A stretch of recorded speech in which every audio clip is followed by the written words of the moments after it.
하나님 말씀은 요한복음 1장 42절입니다. 요한복음 1장 42절 말씀을 우리 한 목소리로 같이 읽도록 하겠습니다. 다 같이 시작. 데리고 예수께로 오니 예수께서 보시고 이르시되 내가 요한의 아들 시몬이니 장차 게바라 하리라 하시니라. 게바는 번역하면 베드로라. 아멘. 주일 2부 예배에 참여하신 여러분 모두에게 하나님의 크신 은혜와 평강이 충만히 임하시기를 간절히 축원합니다. 네.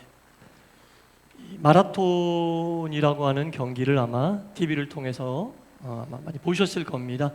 이 마라톤의 총 길이는 42.195km입니다. 우리나라에서 옛날부터 그 거리를 재는 그 리로 표시하면 105리, 100리하고도 5리를 더 뜀박질을 하는 거예요. 얼마나 긴 시간입니까? 세계적인 선수들은 2시간 초반대에 들어오지만 일반인들은 뭐 5시간도 좋고 6시간도 좋고 굉장히 힘든 경기 중에 하나인데, 마라톤 선수들 대부분이 그런 생각을 가지고 있다는 통계를 제가 본 적이 있어요.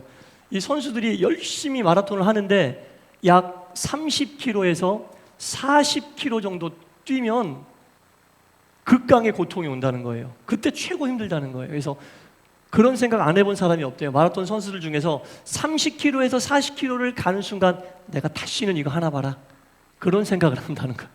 다음 대회는 절대로 참가 안 할 거다, 이번이 마지막이다, 그런 생각을 한다는 거예요. 너무 힘드니까. 마라톤을 전문적으로 하는 선수임에도 불구하고 30km가 넘어가고 40km쯤 가면 그런 생각을 한다는 거예요. 그만둬야지, 다시는 안 해야지.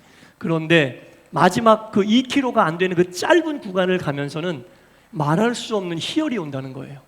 말할 수 없는 기쁨이 온다는 거예요. 스타디움에 딱 들어섰을 때 관중들이 보내주는 환호와 결승점이 눈에 보이면 이제까지 힘들었던 모든 고통과 괴로움은 오간데 없고 기쁨과 희열로 다음에 꼭 참석해야지, 그런 마음이 든다라는 겁니다.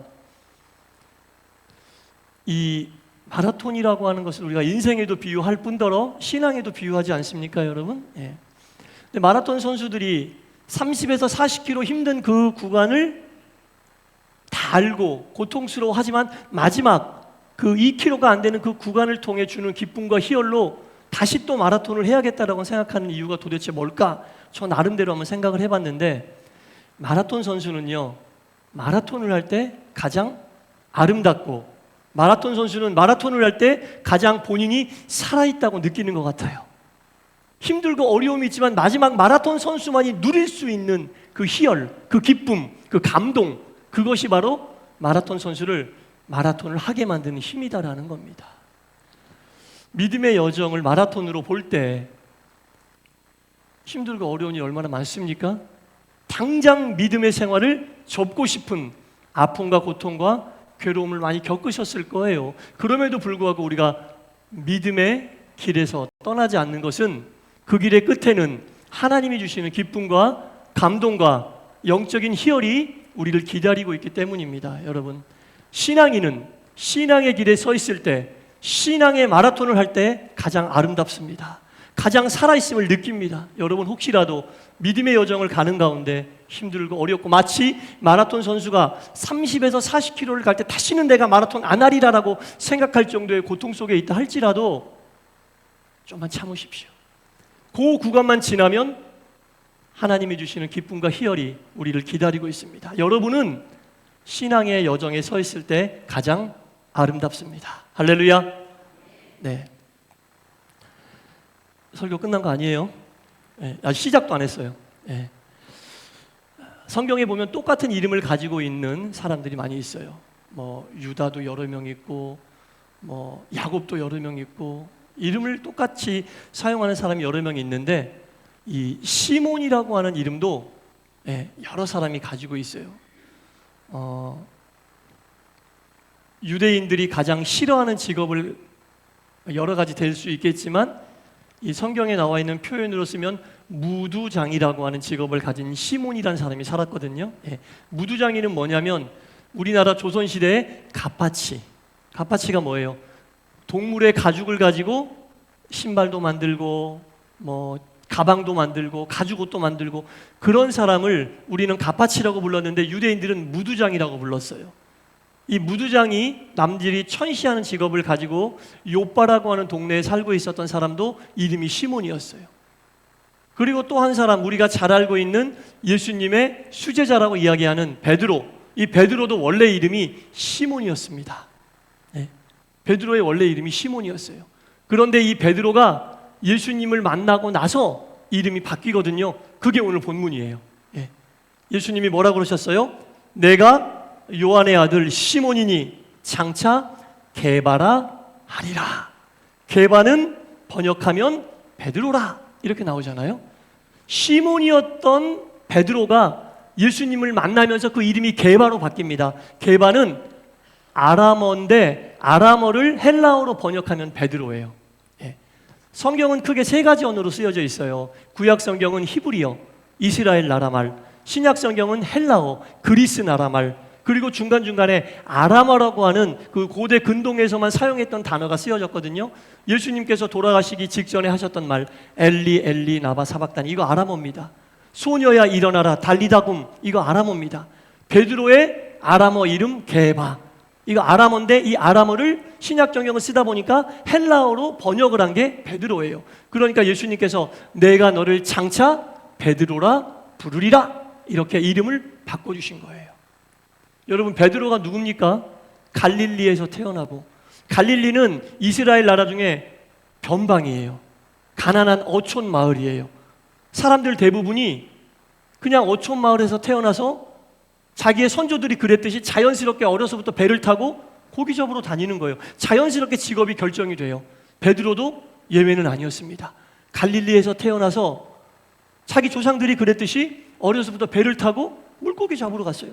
직업이 어부였단 말입니다. 그 어부였던 베드로가 어느 날 예수님을 만났어요.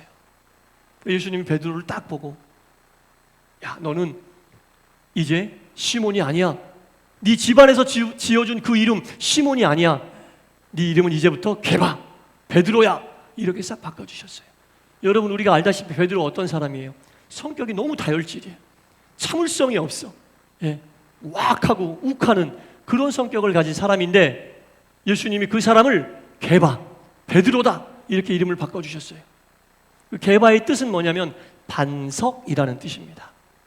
반석, 판판한 돌, 아주 좋은 돌, 반석이란 뜻입니다. 예수님이 이름을 바꿔주신 건 아주 좋은데 우리가 알고 있는 베드로라면 과연 반석의 삶을 살 수 있을까?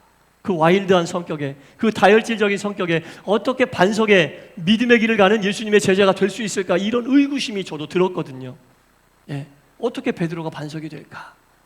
궁금했어요. 예, 가만히 생각을 해보니까 그 궁금증에 대한 해답이 성경에 있더라고요. 우리가 너무나 잘 알고 있는 시편 62편 1절과 2절에 이런 말씀이 있습니다. 나의 영혼이 잠잠히 하나님만 바라며 나의 구원이 그에게서 나오는도다. 오직 그만이 나의 반석이시오. 잘 들으셔야 돼요.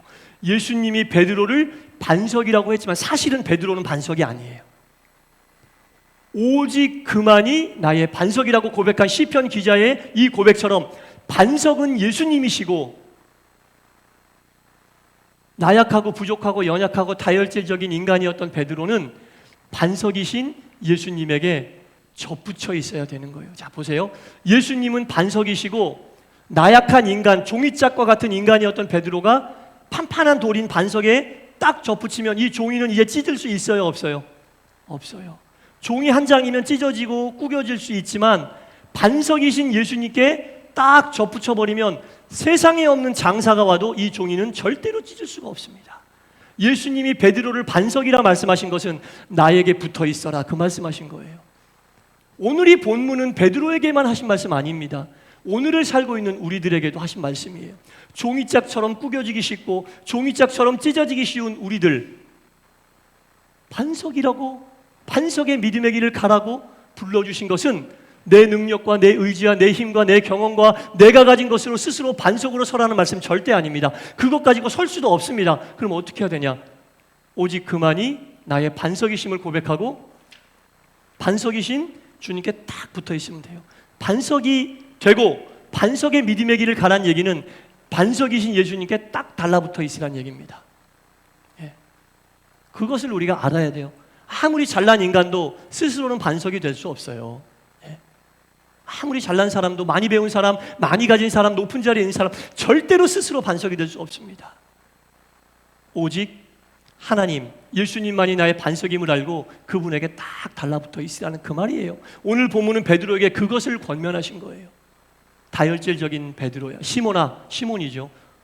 성격이 와일드한 시몬아, 참을성이 없는 시몬아, 너는 이제부터 반석이다. 그것은 반석인 나에게 딱 달라붙어 있어라. 그래야 네 삶이, 네 인생이 의미가 있고 든든한 반석과도 같은 삶을 살 수 있다. 그 말씀하신 거예요. 예. 온전치 못한 박 목사야, 목회하려면 반석인 나에게 딱 달라붙어 있어야 돼. 그렇지 않으면 온전한 목회를 할 수 없어. 그거예요. 어떤 직분, 어떤 성도인 여러분들도 반석이신 예수님에게 딱 달라붙어 있지 않으면 너무 힘들어요. 예. 반석으로서 신앙생활을 할 수 없다라는 겁니다. 베드로의 이름의 뜻은 반석, 개바, 똑같은 얘기죠. 반석인데 바뀌기 전에 이름 시몬에도 이름의 뜻이 있어요. 그 시몬이라고 하는 이름의 뜻은 뭐냐면 듣는다, 그런 뜻이에요. 예, 듣는다. 성경에 나와 있는 다른 시몬과 이 베드로를 구분하기 위해서 시몬 베드로라는 이름이 굉장히 많이 나와요. 성경에, 신약 성경에. 그냥 베드로라고 하지 않고 다른 시몬들과 구별하기 위해서 시몬은 시몬인데 베드로인 시몬이다, 그런 뜻이거든요. 자, 시몬은 듣는다는 뜻이고 베드로는 반석이란 뜻인데, 온전한 반석은 뭐예요? 들음으로써 그 말씀에 순종하여 반석이신 주님께 딱 달라붙어 있는다, 그런 뜻이에요. 여러분, 시몬 베드로, 들음으로써 뭘 들어야 돼요? 말씀을 들음으로써, 그 말씀에 순종함으로써 반석이신 주님께 붙어 있을 수 있다라는 겁니다. 말씀을 듣지 않고는 반석인 예수님께 붙어 있을 수가 없어요. 자, 보세요. 마태복음 7장 24절 이하에 우리가 잘 알고 있는 이런 말씀이 있습니다. 그러므로 누구든지 나의 이 말을 듣고 행하는 자는, 예수님이 하신 말씀이에요. 나의 이 말을 듣고 행하는 자는 그 집을 반석 위에 지은 지혜로운 사람 같으니 비가 오고 창수가 내리고 바람 불어도 무너지지 아니함은 그 주추가 반석 위에 있습니다. 주님의 말씀을 듣고 그대로 행하는 자는 집을 반석 위에 지은 자 같으니 어떤 바람이 불고 풍랑이 불고 어떤 태풍이 불어도 그 집이 절대로 흔들리지 않으니 그 이유는 무엇이다? 그 주추가 반석 위에 있습니다. 그러나 말씀을 듣고도 행하지 않는 자는 그 집을 모래 위에 지은 어리석은 자와 같으니 비가 내리고 창수가 내리고 바람이 불면 그 집이 심히 무너지리라. 베드로는 예수님의 이 말씀을 듣고 믿고 그대로 행한 지혜로운 사람이 됐어요. 오늘 우리에게도 이 말씀 똑같이 하시면 여러분 어떻게 하시겠어요? 듣고 그대로 행하여 지혜로운 자가 되겠습니까? 아니면 듣고 행하지 않아 어리석은 자가 되겠습니까? 결과는 다 나와 있어요.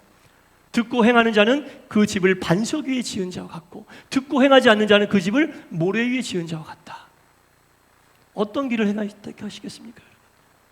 주님도 다 우리에게 너 반석이 될 것이라고 얘기했는데 반석이 되고 안 되고 이 말씀 다 들었거든요. 중요한 것은 그 말씀을 듣고 행하느냐 행하지 않느냐. 행하면 반석 위에 주추가 들어가는 것이고 행치 않으면 모래 위에 주추가 들어가는 것이다. 네. 베드로가 이 말씀을 듣고 행하여 얼마나 많은 사람들에게 유익을 끼쳤습니까? 본인 혼자 조차고 반석 위에 세워진 베드로가 아니었어요. 베드로로 인하여 얼마나 많은 사람들이 하루에 설교를 하면 3,000명씩 회개하고 돌아왔어요. 3,000명의 영혼을 살렸다는 거예요. 하루에, 매일매일. 욥바에 죽었던 여제자 다비다, 도르가를 살리고 성전 미문 앞에 평생 안진뱅이로 살 수밖에 없었던 그 안진뱅이를 일으켜 세우는 놀라운 기적을 베풀고 얼마나 많은 사람들에게 유익을 주는 반석이 됐습니까? 베드로 혼자는 아닙니다. 베드로가 오늘 본문에 나와 있는 말씀을 듣고 종이짝과 같았던 베드로가 예수님에게 딱 달라붙어 있었을 때 가능했던 일들입니다. 사랑하는 성도 여러분, 이 말씀은 오늘을 살고 있는 우리들에게도 주시는 말씀이에요. 내가 너를 장차 개발하리라, 반석이라 하리라. 믿음의 길을 가고 있는 우리들에게 하신 말씀이에요. 이 말씀을 듣고 행하고 순종하여 여러분들의 모든 신앙의 주추가 든든한 반석이신 예수님 위에 세워지기를 간절히 축원합니다.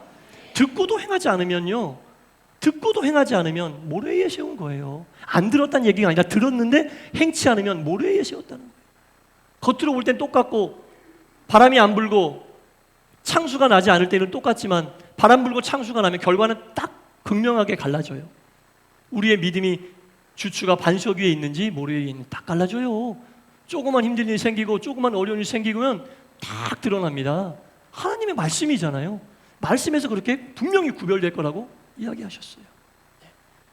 우리는 신앙의 길 위에 서 있을 때 가장 아름다운 신앙인입니다. 그리고 듣는 말씀마다 듣고 순종하고 이행하여 우리의 신앙과 믿음의 주추, 동산교회의 믿음의 주추가 하나님의 말씀, 든든한 예수님 위에 세워져서 예수님의 반석의 힘으로 찢어지지도 않고 구겨지지도 않는 은혜로운 믿음의 길을 가는 우리 모두가 될 수 있기를 주님의 이름으로 간절히 축원합니다. 기도하겠습니다. 내가 요한의 아들 시몬이니 장차 반석이라 하리라. 종이장 한 장 같은 찢어지기 쉽고 구겨지기 쉬운 인생이었던 베드로에게 예수님 말씀하십니다. 내가 너를 반석으로 세우리라. 이 말씀은 베드로야, 시몬아, 나에게 딱 달라붙어 있어라. 이 말씀입니다. 평생을 예수님에게 붙어 있었던 베드로는 사도로서 여러 가지 일들을 감당하며 하나님께 영광 돌리는 그 주추를 반석에 둔 믿음의 길을 간 위대한 사도가 되었나이다. 오늘을 살고 있는 우리들에게도 예수님 말씀하십니다. 아무개야, 내가 너를 장차 개바 반석이라 하리라고 말씀하십니다. 예수님에게 딱 달라붙어 있게 하여 주옵소서. 우리 동산교회가 예수님에게 딱 달라붙어 있어 어떠한 악한 세력도 흔들지 못하고 찢지 못하고 꾸기지 못하는 든든한 하나님의 교회, 예수님의 교회, 성령 충만한 교회가 되게 하여 주시고, 동산의 문턱을 드나드는 한 심령이 베드로가 예수님에게 붙어 있고 예수님만이 나의 반석이라고 고백했던 것처럼 그 주추를, 신앙의 기초를 예수님과 말씀 위에 두어 흔들리지 않는 신앙의 여정 속에 서 있는 가장 아름다운 믿음의 사람들 되게 하여 주옵소서. 예수님 이름으로 기도드리옵나이다. 아멘.